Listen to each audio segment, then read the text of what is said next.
Good morning, good morning, good morning. On today's agenda in Jordan, we are checking out the Jordan Museum.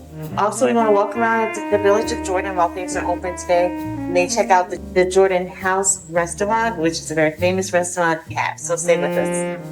All right, so if you come to Jordan Village, there's a parking lot by the fire station. There's also the public bathrooms right there. They call them washrooms here. But here's the parking lot. And you just turn in right there by that small batch bakery.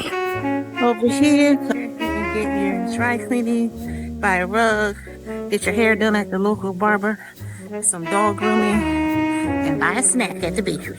And that's the fire station, so you just turn in right there for parking.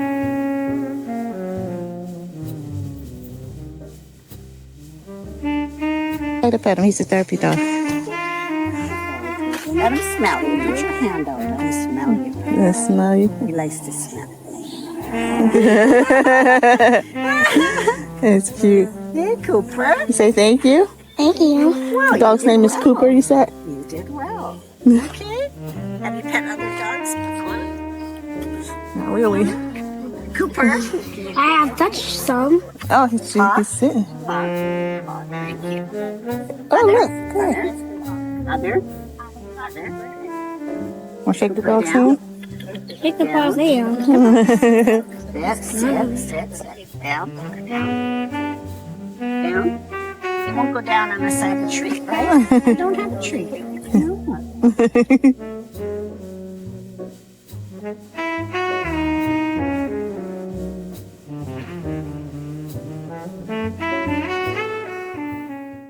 Museum and Cultural Center in Jordan Station, Ontario, Canada, and getting ready to check out what they have. The people here are very nice and friendly. They told us that they have great things in here, so we're excited.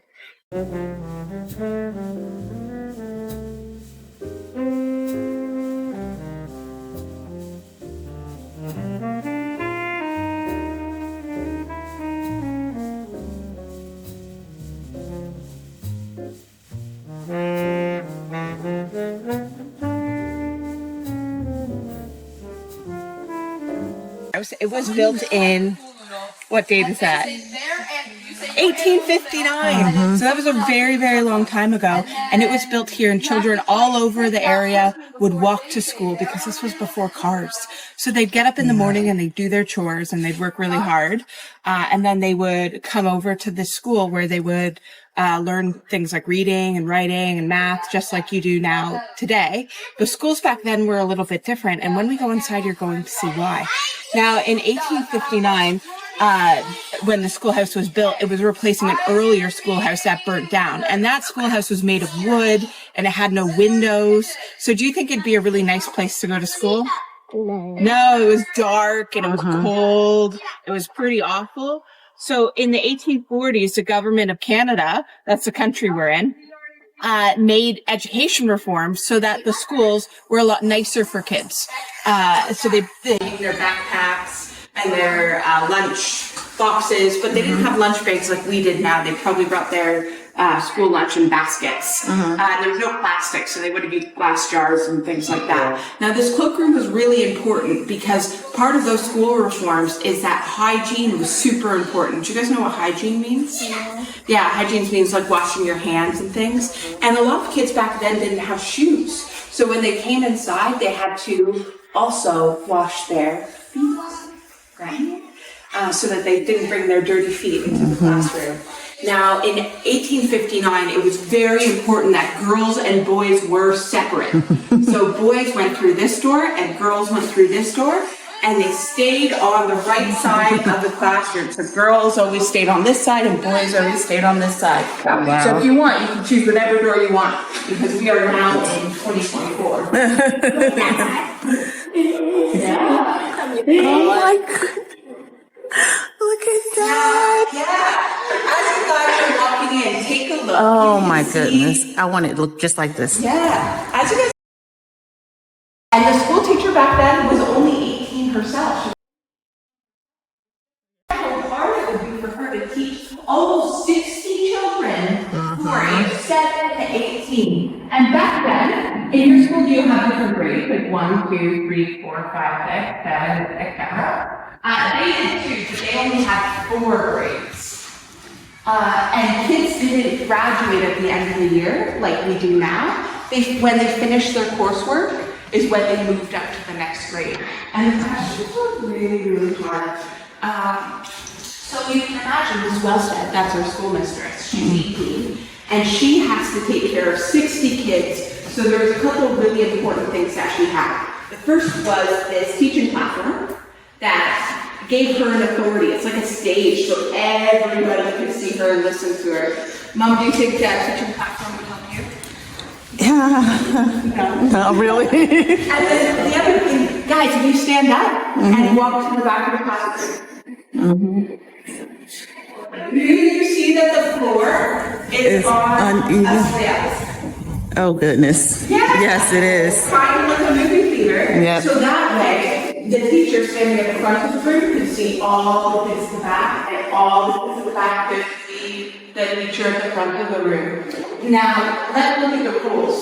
Can I do help me read rule number 1?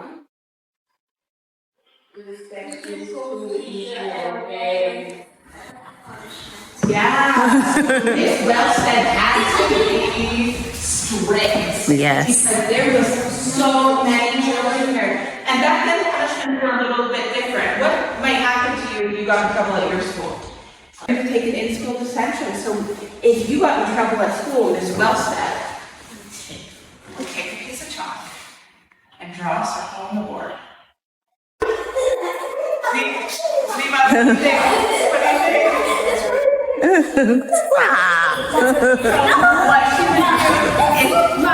What she would do? Listen, Jordan. Draw a Listen. circle on the board, and she would have the student press her nose to the middle of it. Oh my And goodness. keep you there for the rest of the class. Now you mister, you come up here. I should try that. Punishment. Turn and face the classroom. Hands out. Hands out. Oh. This was not a punishment. I love this. But then This she one builds would be muscles. there, and she would continue teaching for as long as you can take your nose off the board, as long as she thought you needed punishment. Another way that she maintained. Now everybody can see. Now posture drills were really to be like a military instructor. So every couple of hours she would do a posture drill. So that when she would ring the bell, that means form 1, which means your feet together on the floor, hands folded on your desk. Okay, everybody, form 1, hands folded on your desk. Okay, form 2, turn and face this window with your knees together and hands folded in your lap. Form 3, standing up, facing the window. Form 4, turn and face the teacher.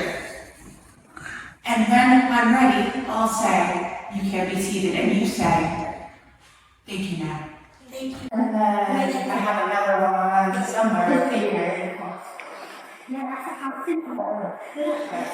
It's gone this way. But I also have these spinning tops. These are really fun. And they'd actually play battle with them.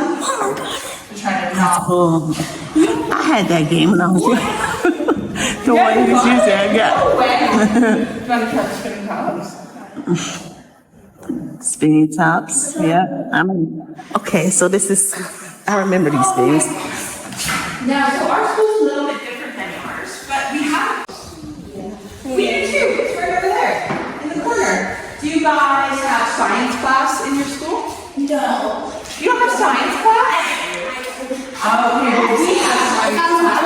And look, we have display of nature animals. Yeah. You learn about the human body. Yeah. You learn about geography. You learn that board right over there. And we also have a piano in the corner.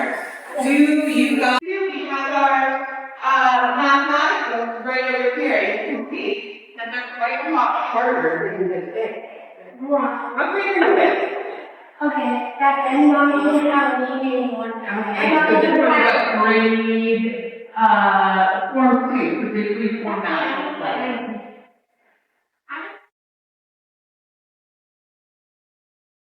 Loud and hard to control.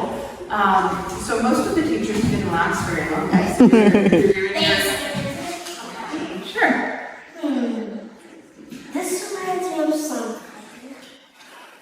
TV show?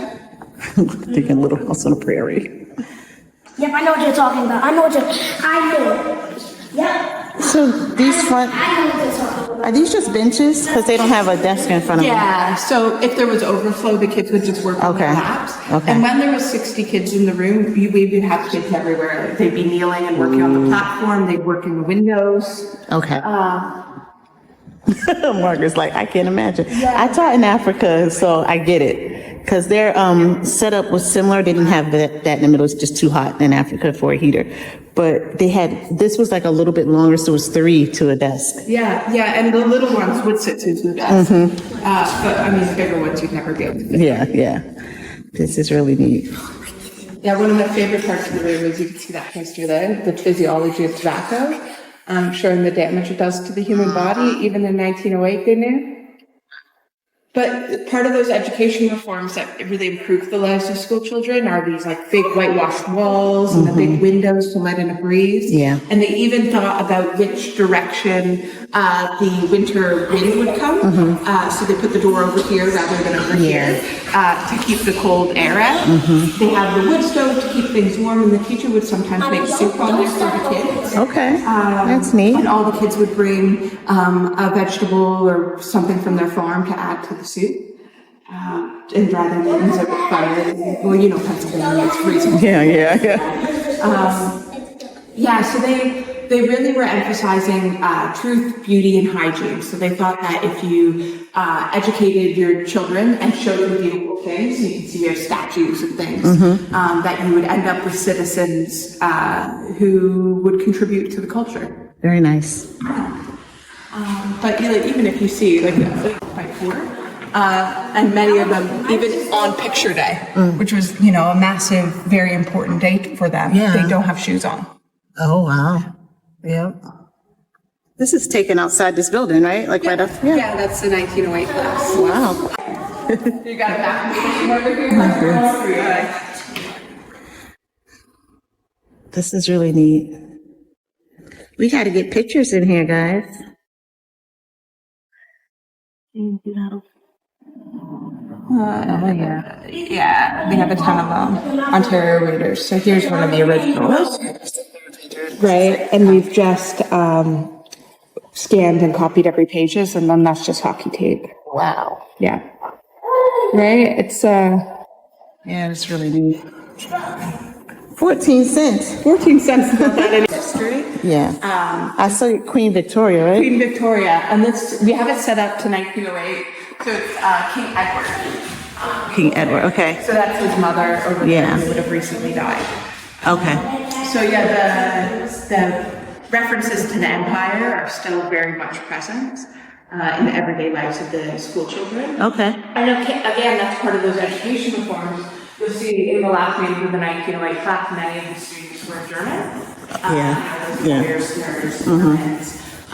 So it was in a horrific sort of schools where they were kept overnight. And it was horrible. So indigenous to Canada, right? Yeah. And they weren't allowed to attend public schools. They didn't attend public schools. No, they attended a type of school called a residential school. Yeah.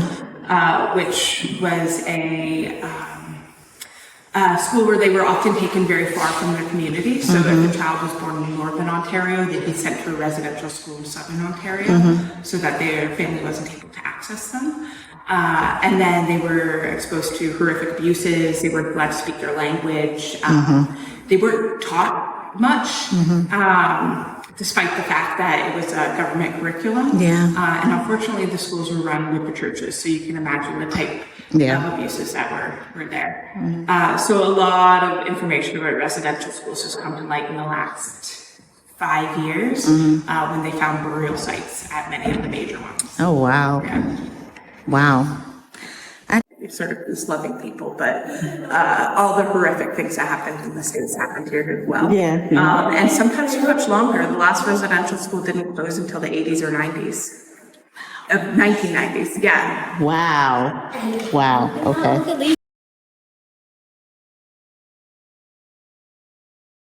For the most important things. There was paper around to learn so that you could learn penmanship, and kids did write with pen and ink. I don't think I have my pens here are a couple of bottles. Oh, cool. So There we go. right there. Yeah, and you dip it in ink. Of course, I don't have any ink right now. And very carefully write.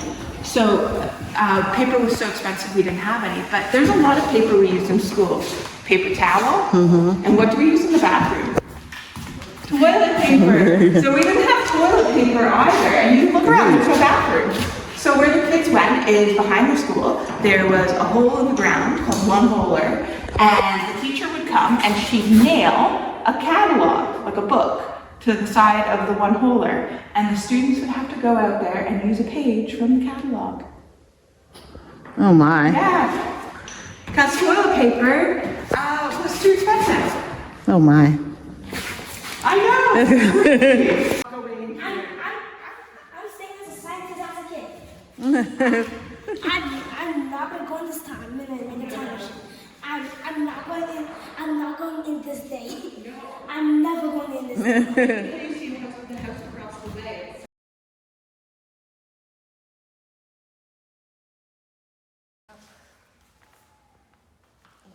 I'm not gonna go in this day.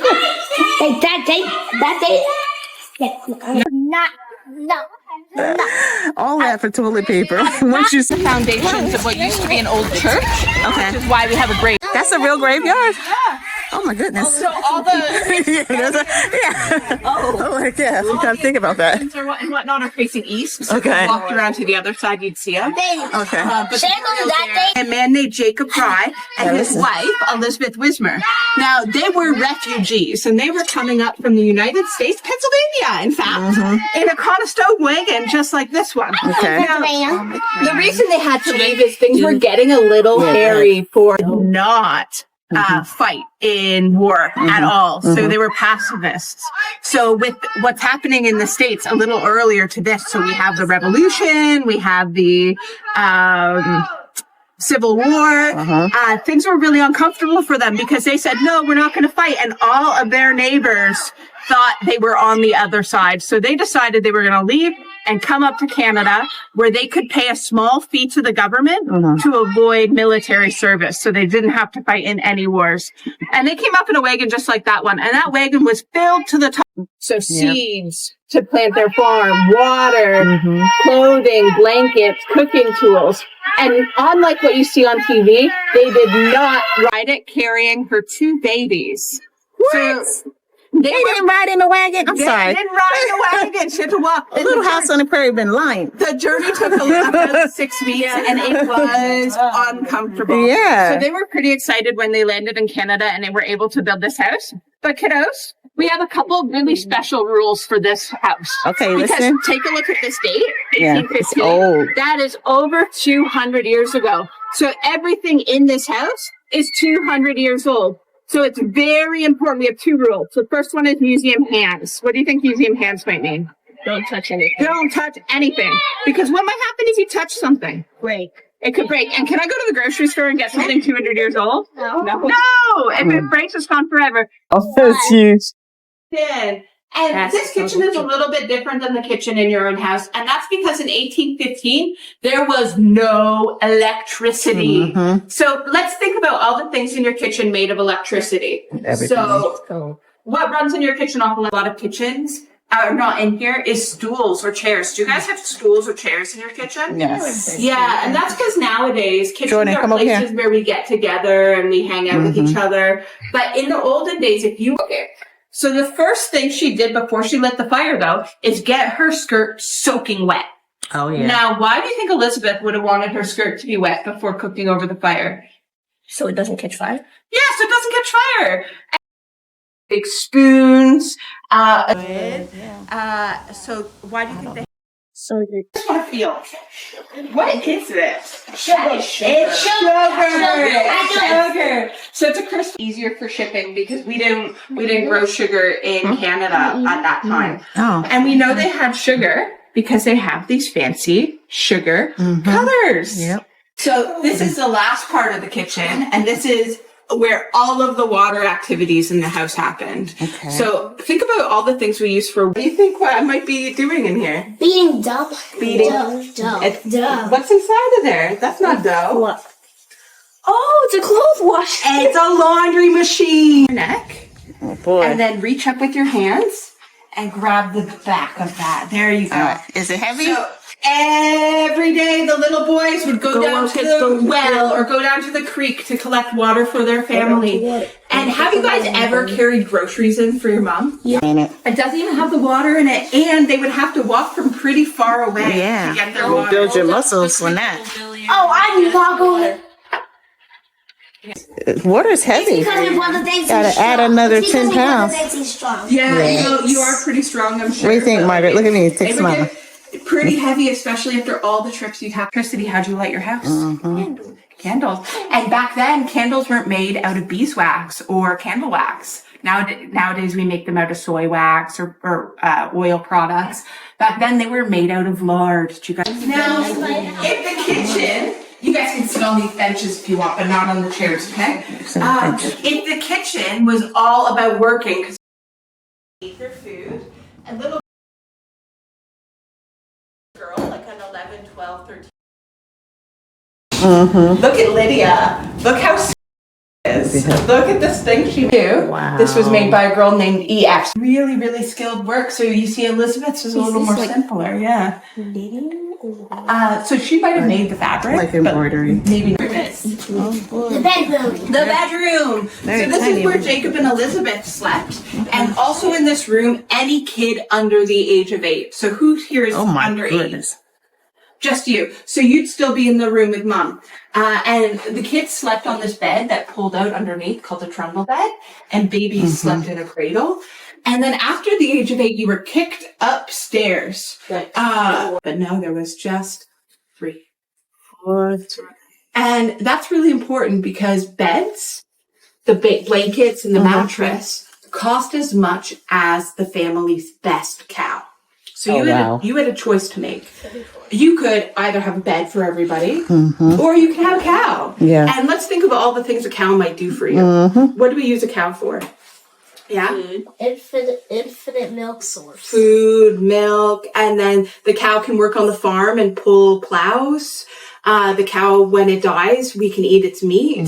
So all sorts of things. But what's a bed good for? Sleeping. So if you had Maybe working on. if you had a choice between having a bed or having food for your family, which are you going to choose? Food, of course, right? Like, check this out. So you can see that the bed is held up by ropes. Yeah. What's your bed at home held up by? Metal or wood, yeah. So these beds are held up by ropes. Have you guys ever heard the phrase "sleep tight, don't let the bed bugs bite"? That comes from this type of bed, because every once in a while, a little boy would have to come and tighten the ropes on the bed. Because what might happen if the ropes got loose? You fall. You'd fall right through, you'd hit the ground. So in order to sleep well, you had to sleep tight. And then the story goes that you hear the mattress is full of straw. So the bed bugs don't like the straw, so they would sleep inside the ropes. So when a little boy came in, tighten the ropes, what would happen to the bugs? Die. They would die. So if you sleep tight, can the bed bugs bite? No.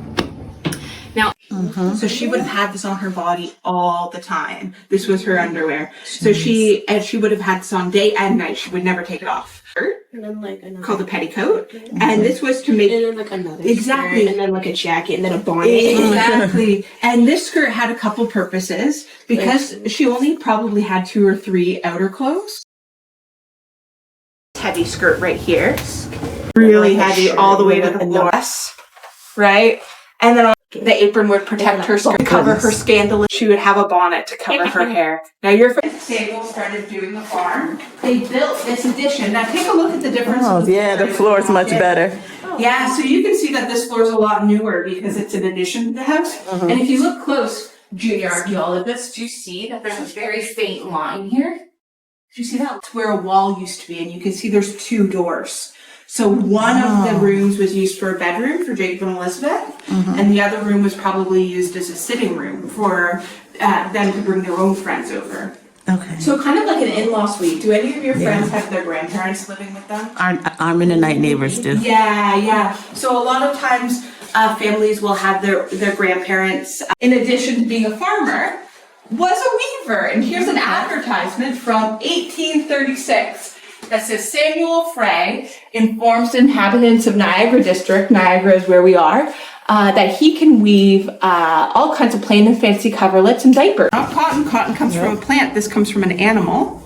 What animal? What? Sheep. It's wool. Yep. So first off, you'd have to grow the sheep. And then you would shear them, which means cutting their hair. And then you'd wash the wool because it's smelly like a sheep. And then his sisters, Samuel's sisters, would brush out the wool like this on a wool card and wrap it up like that and take it over to this machine right here. This is a spinning wheel. I have asked for exercising. What the spinning wheel does is, everybody do this with me. It stretches out the wool, so you stretch out the wool as far as you can, and you can see it's really, really delicate, right? So once you have it all stretched out like a spider web, and then if you twist, keep on going, you can see, what did I make? I've made yarn. Yeah. We're pretty scary about a bit. My, like, you know, in Canada, there's Casa Loma, there's Dublin.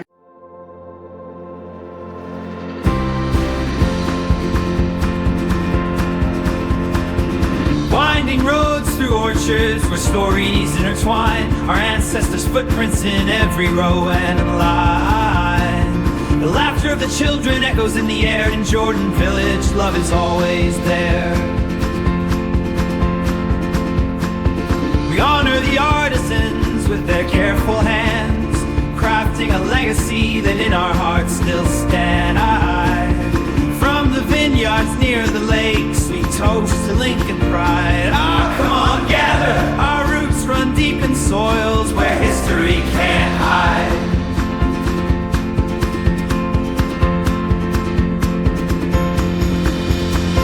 Still the stories linger through the old stone walls.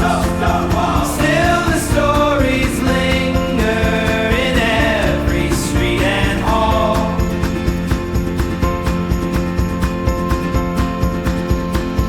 From the market to the mill, the tales of old collide.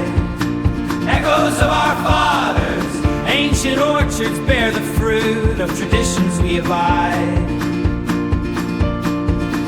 Every breeze whispers, legends standing tall. Every breeze whispers in both rise and fall.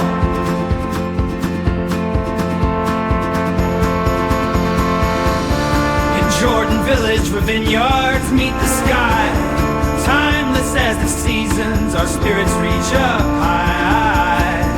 Songs of settlers' courage, carried by the wind. Songs of settlers' courage, through each day we begin. Let's lift a glass to Jordan pride, where our past and present blend.